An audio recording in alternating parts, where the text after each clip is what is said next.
নমস্কার সবাইকে। আজ যারা যারা এই ভিডিওটি দেখছেন, ভগবানের কাছে প্রার্থনা করি যে যেখানে যেভাবেই থাকেন ভালো থাকেন এবং আপনার ভবিষ্যতের দিনগুলো যেন আপনার জন্য সুখকর হয়। আজ আপনাদের সামনে এসেছি একটি ভিন্ন উদ্দেশ্য নিয়ে। আজকের দিনে আমরা শিল্পী জগতের যারা আছি, বিশেষত এই কীর্তন জগতের যারা, কম বেশি সবার হৃদয়ে আজ একটু ভারাক্রান্ত। তার কারণ হয়তো বা কম বেশি আপনারা সবাই জানেন, তবুও বলি।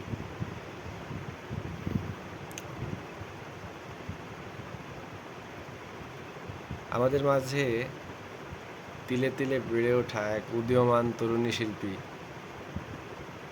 হঠাৎই যে কোনো এক কারণবশত আত্মহত্যা করে আমাদের মাঝখান থেকে চলে যান।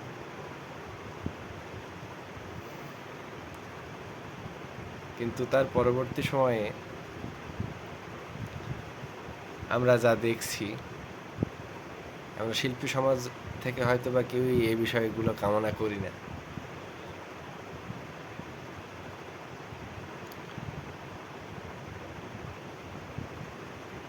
ফেসবুকে শুধু সেই শিল্পীর যারা নিকটজন ছিলেন শুধুমাত্র মৃত্যু সংবাদ দেওয়ার উদ্দেশ্য নিয়েই কিন্তু তারা সেই মৃত্যু সংবাদটি প্রচার করেছিলেন, যাতে যারা আমরা আছি ওকে ভালোবাসি, স্নেহ করি বা শ্রদ্ধার চোখে যাই কিছু মনে করেই দেখি না কেন, সবাই যেন সংবাদটি পাই। কিন্তু সর্বসাধারণের মধ্যে থেকে কিছু কিছু মানুষ এই বিষয়টাকে এমনভাবে তুলে ধরছে যেগুলো আসলে আমরা শিল্পী হিসেবে কোনোদিনই আশা করিনি। হ্যাঁ, আপনার ব্যক্তিগত মতামত এক একজনের ব্যাপারে এক এক রকম হতে পারে। কারোর প্রতি ভালো মত, কারোর প্রতি খারাপ দৃষ্টিভঙ্গি হতে পারে। এটা অপরাধের কিছু না।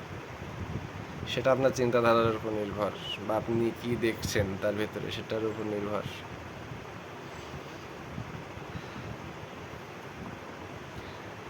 তাকে নিয়ে আপনি ব্যক্তিগতভাবে যেটাই ভাবেন সেটা সম্পর্কে আমার বলার বা বিচার করার কোনো অধিকার নেই। তবে এগুলোর মধ্যে থেকে আমরা যেসব মন্তব্যগুলো দেখছি বা মানুষের আমাদের প্রতি,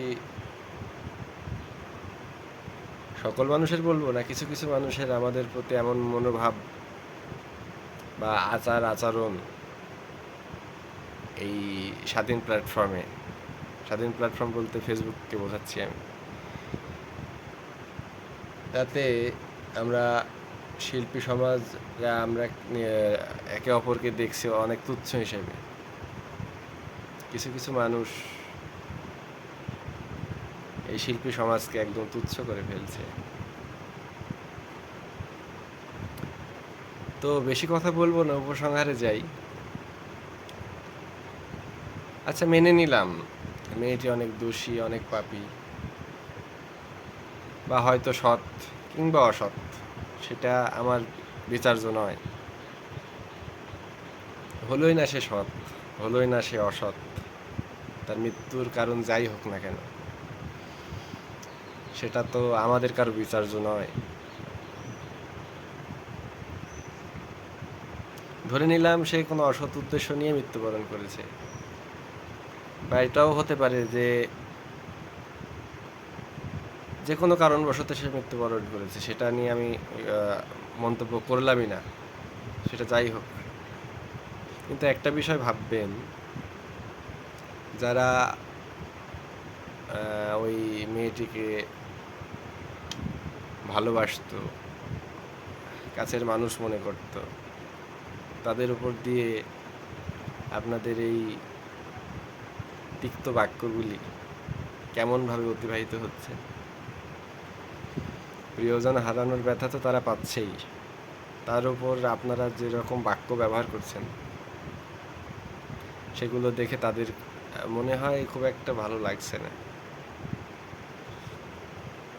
তো যাই হোক, তাদের ভালো লাগুক না লাগুক তাতে হয়তো কারো আসে যায় না। কিন্তু একটা জিনিস বলব, আপনারা যে আচরণগুলো করছেন ফেসবুকে, তাতে ভবিষ্যৎ সমাজ যারা আছে বা নতুন প্রজন্ম যারা আছে তাদের মনোভাব এই শিল্পী গোষ্ঠীদের প্রতি কেমন হচ্ছে?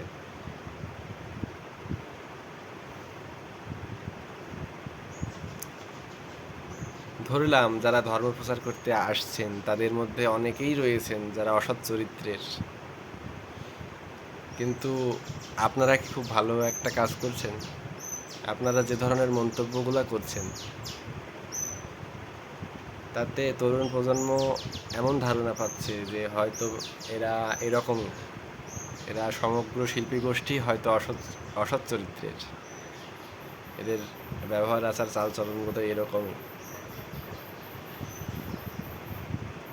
তাতে হয়তো আমাদের শিল্পীদের মান অক্ষুণ্ণ হচ্ছে, তা হোক, আমাদের গায়ে ব্যথা লাগছে লাগুক, কিন্তু একটা জিনিস ভাববেন, এতে কি আমাদের সনাতন ধর্ম এগিয়ে যাচ্ছে? ভবিষ্যৎ প্রজন্ম যারা আছে তাদের কি এতে উন্নতি হবে? তারা যদি সামাজিক মূল্যবোধ নিয়ে বর্তমান প্রজন্মদের আচরণ করতে দেখে, একে অপরকে সম্মান করতে দেখে, তাহলে তো তারা শিখবে। সর্বোপরি একটাই কথা, পাপ পুণ্যের বিচারটা ভগবানের হাতে, কিন্তু বর্তমানে ভগবান বোধহয় সে ভারটি আর বহন করতে পারছেন না, সেই কারণে পাপ পুণ্যের বিচার ভার আমাদের সাধারণ মানুষকে তিনি দিয়ে দিয়েছেন। তাই হয়তো নির্বিচারে কাউকে সিংহাসনে স্থান দেওয়া হচ্ছে, আবার কোনো বিচার বিবেচনা ছাড়াই কাউকে হয়তো ফাঁসির কাষ্ঠে ঝোলানো হচ্ছে। যাই হোক, যার যার স্থান থেকে সবাই বিবেচনা করে দেখবেন। আর বেশি কথা বললাম না, ভালো থাকবেন, সুস্থ থাকবেন। জয় গৌর সুন্দর।